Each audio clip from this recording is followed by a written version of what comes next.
दो।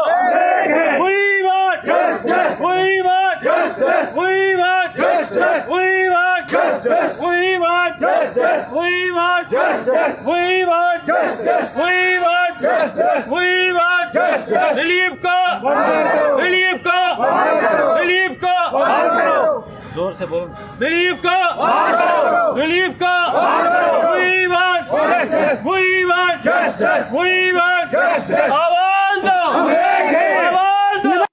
Shift time में आप सभी का बहुत बहुत स्वागत है। इस समय जम्मू के रिलीफ कमिश्नर ऑफिस में, जहां हमारे पीछे आप देख रहे हैं ऑल कश्मीरी मुस्लिम माइग्रेंट एसोसिएशन की तरफ से यहाँ पर प्रदर्शन किया जा रहा है। पिछले कई महीनों से इन्हें रिलीफ नहीं मिला और वहीं पर एक कहा गया था कि कहीं ना कहीं फेक जो लोग हैं वो ले रहे हैं इस पर रिलीफ। उन्होंने साफ तौर पर कहा था इन लोगों ने कि आपकी काम है इंक्वायरी करना, फेक लोगों को निकाला। अगर वाकई कोई 2 नंबर से ले रहा है तो उसे यानी क्या आइडेंटिफाई करके बाहर निकालना, पर हम क्यों भुगतान करें?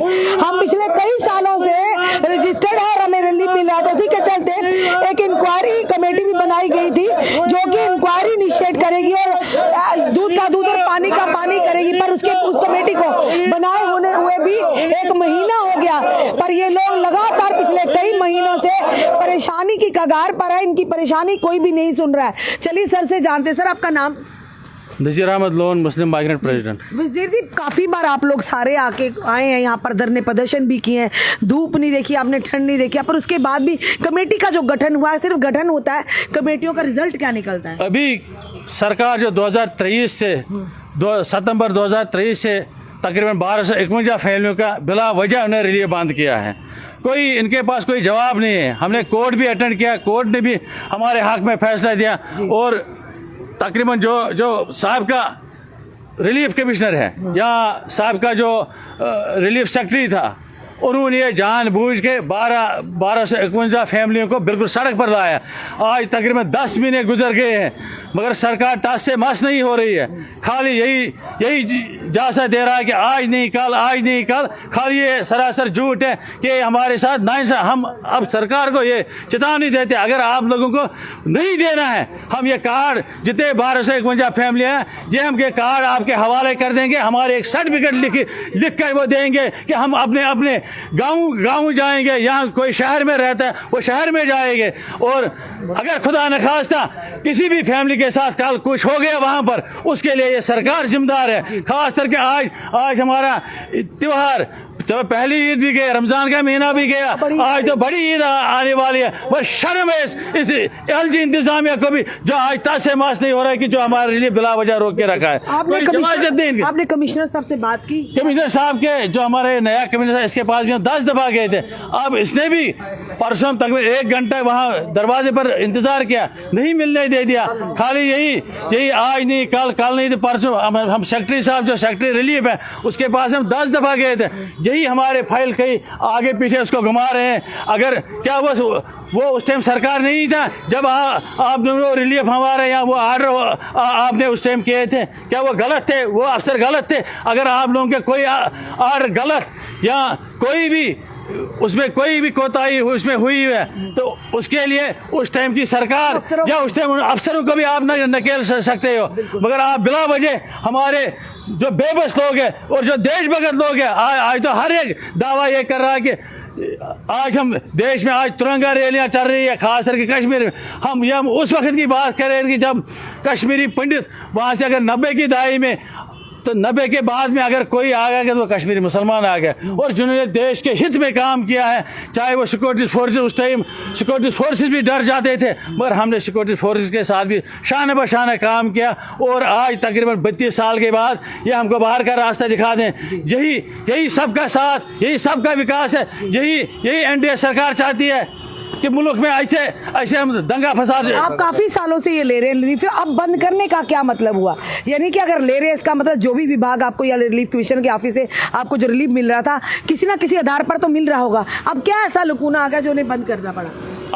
ये सितंबर 2023 को उन्होंने एक साजिश के तहत, ये एक बड़ी साजिश थी और उस साजिश के तहत ये 1251 लोगों को बिल्कुल रिलीफ राशन बंद किया है। और इनको ये पता है हमारे बच्चे इस वक्त कहाँ पर है। कईयों को बेचारों को आज स्कॉलरशिप का था, कोई हमारे इनकम सर्टिफिकेट देगा कौन? या इसी डिपार्टमेंट से हम ले रहे थे। मुझे लग रहा है ये रिलीफ ऑर्गेनाइजेशन नहीं है, इन्होंने इसको एनिमल हस्बेंड्री का दफ्तर बनाया है, क्योंकि इधर कोई सुनवाई नहीं है। यहाँ तो इनको ये पता चलता है यहाँ पर ये भेड़ बकरियाँ आते हैं, या इधर ये डंगर इधर आते हैं। हम डंगर नहीं, हम भी इंसान थे। हमने वक्त पर देश के हित में काम किया कि आज हमारे को जवाब करेंगे यहाँ से। देश के प्रधानमंत्री जी ने तीसरी बार शपथ ली और शपथ लेते ही उन्होंने पहले कैबिनेट जी की जो बैठक थी उन्होंने वहां पर 3 करोड़ लोगों को आवास दिया, यानी उन्हें छत देने का ऐलान किया। पर वहीं पर आप लोगों से निवाला छीना जा रहा है, ये दोहरा मापदंड क्यों? ये हम इसलिए हम खास करके पहले हम अपने प्रधानमंत्री साहब को जो तीसरी बार वज़ीर आज़म बन गए उसके लिए हम बधाई देते हैं कि दूसरी बात हम ये कहेंगे कि वो हमारी आवाज़ सुनेंगे। और जो बिला वजह हमारा 10 महीने से रिलीफ रोक के रखा है, कोई जवाजत नहीं है सरकार के पास। एलजी ग्रीवेंस सेल में आपने अपना कोई कंप्लेंट दर्ज करवाई? मैंने एलजी ग्रीवेंस में 2 दफ़ा कंप्लेंट दर्ज की है, मगर उस कंप्लेंट का आज तक भी जवाब नहीं है। मैं 1 अप्रैल को तकरीबन हमारा एक डेपुटेशन ऑल कश्मीरी माइग्रेंट वहाँ से उसको मिले जनाब लेफ्टिनेंट गवर्नर मनोज सिन्हा साहब से। उसने पूरा आश्वासन दिया है कि मैं जल्द अज जल्द आपका रिलीफ वागुजार कर। सुनने में आया था कि उन्होंने 2 मई को हमारी फाइल अप्रूव किया, मगर आज तक भी शर्म की बात है कि ये जो बड़े बड़े कुर्सियों पर बैठे हुए अफसर हैं उन्होंने हमारे फाइल को कोई घुमा करके इस दफ्तर में जिधर का कोई लेना देना नहीं, उस दफ्तर में वहीं के जेडी में उस फाइल को हमारी को ठोका है। और उसके बाद कई सरकार ने यह भी फैसला लिया, आप स्क्रीनिंग कमेटी को भी 1 महीना हो गया। क्या वो अफसर कर रहे हैं? अगर उनको करना था वो 2 दिन में स्क्रीनिंग कमेटी बिठा के और हमारे हक में फैसला करना था। बिल्कुल। चलिए मैं भी क्या कहोगे, लगातार इतने देर से आपको लगातार प्रदर्शन कर रहे हैं। एक तरफ देश के प्रधानमंत्री गरीब जनता के लिए आवास योजना कर रहे हैं, बहन बेटियों के लिए सोच रहे हैं, पर वहीं पर आप हैं कि जम्मू कश्मीर में अगर एलजी मनोज सिन्हा को क्या कहना चाहेंगे अपने माध्यम से? हम 10 महीने से हो गए हमारे लिए बना, ये हम जानते हैं हमारी मुश्किलात कितने हैं और इन्होंने ज़्यादा टारगेट बनाए, हम विडो ज़्यादा हो रहे थे इसमें। आप देखो कितना मुश्किल होता है। अगर इस वक्त एक आदमी पैसे कमाता है, फिर वो घर लाता है, फिर घर चलता है। हम जैसे कितने मुश्किल होता है घर चलाने में, बच्चों को चलाना है। हम एक विडो औरत है, हम ज़्यादा विडो औरत इन्होंने ये किया टारगेट इसमें। आज गर्मी में इधर से ईद भी है, बड़ा दिन भी है, बहुत मुश्किल होता है घर चलाना। सर आप क्या कहना चाहेंगे एलजी मनोज सिन्हा जी? मैं एलजी साहब से गुजारिश करूंगा कि हम 1 तारीख को एलजी साहब से मिले। हम 10 आदमियों का वफद था। एलजी साहब ने हमारे साथ एग्रीमेंट किया कि कमिटमेंट की कि अभी आपका ऑर्डर हम कर देंगे, और एलजी साहब ने ऑर्डर कर दिया, इसमें कोई शक नहीं है। एलजी साहब ने हमारी फाइल को अप्रूव करके भेज दिया, लेकिन नीचे सेक्रेटरीट में आके अफसरों ने हमारी फाइल को दबा के रखा और वो किया नहीं है। हम फिर दोबारा आपके ज़रिए गुजारिश करते हैं एलजी साहब से कि हमारे इस मसले पर गौर करें। ये देखो जैसे आपने कहा ये विडो औरत हैं, इनके खामद को मिलिटेंटों ने मार दिया है, ये माइग्रेंट होके यहाँ पर आई हुई हैं, इनके बच्चे क्या करेंगे? बड़ी मुसीबत है, और ऊपर से हमारी बड़ी ईद आ रही है। मैं तो गुजारिश करूंगा, अभी आपने कहा प्राइम मिनिस्टर साहब का, हम प्राइम मिनिस्टर साहब से को मुबारकबाद देना चाहते हैं। उन्होंने जो काम किया अच्छा किया। हमारी आवाज़ जो है प्राइम मिनिस्टर साहब के नोटिस में नहीं है, ना ही हमारी आवाज़ होम मिनिस्टर साहब के नोटिस में। जब उनके नोटिस में ये बात आएगी तो वो इंशाल्लाह मसले को हल करेंगे। हम सब लोगों ने प्लान बनाया, अगर ईद तक हमारा मसला नहीं हुआ तो हम यहाँ से 200 आदमी इकट्ठे होके हम जाएंगे, होम मिनिस्टर से भी मिलेंगे, प्राइम मिनिस्टर से भी मिलेंगे। प्राइम मिनिस्टर का वादा है कि मैं हर आदमी की बात सुनता हूँ, और आपने देखा होगा मन की बात में प्राइम मिनिस्टर हर आदमी की बात सुनता है। तो हम अपनी ये फरियाद प्राइम मिनिस्टर से सुनाएंगे कि हम लोगों के साथ नाइंसाफ़ी हुई है, बेगुनाह। अगर कोई एलिगेशन है किसी पर तो ये गवर्नमेंट साबित करे, बगैर एलिगेशन के बेगुनाह। आप देखो बच्चे दर बदर हो गए हैं, बच्चों की फीस नहीं है, जो लोग किराए पे रह रहे हैं उनके मकान का किराया नहीं है, इतनी परेशानी हो रही है। आज ईद का दिन आ रहा है, अभी ये लोग यहाँ रो रहे थे 10 किलो चावल के लिए। प्राइम मिनिस्टर ने फ्री राशन पूरे इंडिया में दिया है। मैं रिलीफ ऑर्गेनाइजेशन से ये अपील करूँगा कि जो हमारा free ration prime minister of India ने दिया है, कम से कम वही राशन हमें दें।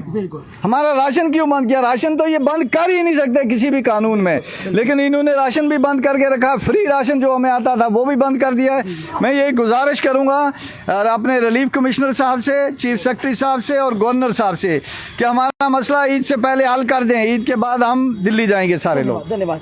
साफ तौर पर आपने देखा कि ये जितनी भी 1250 फैमिलियां जिनसे लगातार 10 महीने से प्रदर्शन कर रही है, वो माइग्रेंट मुस्लिम परिवार है जो कि सताए हुए थे। जिस तरह से 90s की बात करें तो कश्मीरी माइग्रेंट का पलायन हुआ था, 90s के बाद इन कश्मीरी मुस्लिम्स का भी पलायन हुआ था। ये देशभक्त थे, उसी के चलते कहीं ना कहीं आगे पीछे पलायन हुआ था, उसके बाद इन्हें रिलीफ मिला था।